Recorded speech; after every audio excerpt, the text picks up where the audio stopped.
Mr. Chairman, I tell you, knowing that you, for many years, had picked up more and more support for your bill, legislation to audit the Federal Reserve, I mean, I wish, truthfully, and it has nothing to do with you gentlemen here today, but I'm telling you that the distrust out here by the American people is as deep and severe as I've ever seen, and it does not only Congress itself, not only the administration, but the Federal Reserve is just at this point at a very low ebb as it relates to trust. And I'm not talking about you personally.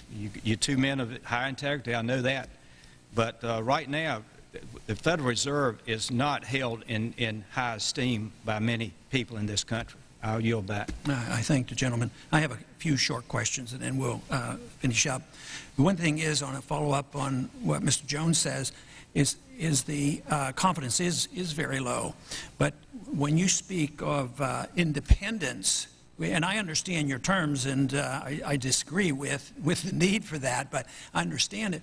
But what people hear when you say independence, they hear secrecy. You know, you're going to keep it from us. And like the point I made at the beginning, the SEC is to pressure companies to reveal information, where the Federal Reserve does the opposite. They want, no, we can't tell anything because it might disturb the markets. But I do have one question. During the crisis, or any time that you're aware of, has the Federal Reserve or Treasury participated in any gold swaps arrangements? We don't. The Federal Reserve does not own any gold at all. We have not owned gold since 1934. So we have not engaged in any gold swaps. But it appears on your balance sheet that you hold gold. What appears on our balance sheet is gold certificates. When we turned before 1934, the Federal Reserve did own gold. We turned that over by law to the Treasury and received in return for that gold certificates. If the Treasury entered into, because under the Exchange Stabilization Fund, I would assume they probably have the legal authority to do it, they wouldn't be able to do it then because you have the securities for essentially all the gold? No, we have no interest in the gold that is owned by the Treasury. We have simply an accounting document that is called gold certificates that represents the value at a statutory rate and still that we gave to the Treasury in 1930. And still measured at $42 an ounce, which makes no sense whatsoever. But, you know, the conventional wisdom today says that gold is really not money. We don't want it to be money. I mean, if you're for the gold standard, there's something wrong with you.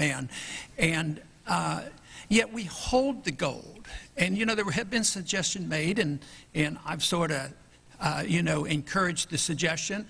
You know, if gold is not money and it's an asset and you don't even use it because it's on your balance sheets and you don't even use it at the real value,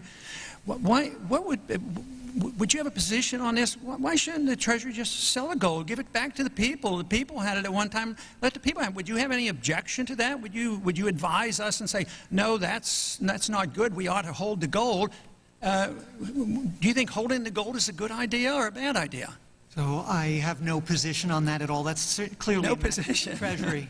It's a matter for the Treasury. It's not within the purview of the Federal Reserve. Mr. Baxter, would you have an opinion? My opinion is I agree with Mr. Alvarez. No position. Well, it's amazing because I've asked questions of the Federal Reserve, you know, the members of the board for years, and whether it's been Mr. Greenspan, I can't recall exactly whether I've asked Mr. Bernanke, but it's always, well, no, we have to hold on to these assets. But if it's not money and we don't need it, we're not going on a gold standard, I mean, I would think that they shouldn't be holding it. The reason I ask that is the truth is gold is money, and people don't throw it away, and people do cling to it. But I would be really, there's a lot of people who suspect, because of this lack of transparency, that there's been a tremendous amount of gold swaps and loans made, and central banks sold a lot of gold after these the last 10 years. A lot of the gold has left the West and has gone to the East. And the central banks that now have positive trade balances, they buy up the gold. There has to be a message in there and a significance, even for those who don't want the restraints of gold. It has to be a message out there that we should look at, because we're in a financial mess, and it has to do with our monetary system, and it's being reflected today in rising prices and a weak economy, and just printing all this money isn't doing any good. All this stuff that's been done for 3 years, and you look at the economic statistics now, they're horrible. And these people who lost their jobs, they're still unemployed. The people who bought stocks in the year 2000, if they held on, they probably haven't even broken even. They probably lost purchasing power. So eventually, I know this is off the subject a little bit, but it is reflected only in that we don't know exactly what goes on, and people, when they don't know, then they get suspicious, and they say, well, it's kept secret from us. Why aren't we allowed to know? And we just march on. And the type of dollars we're talking about, and when we hear about this money going to central banks and banks that Gaddafi was a part owner in, I mean, this stuff is this really stirs up the emotions of a lot of people.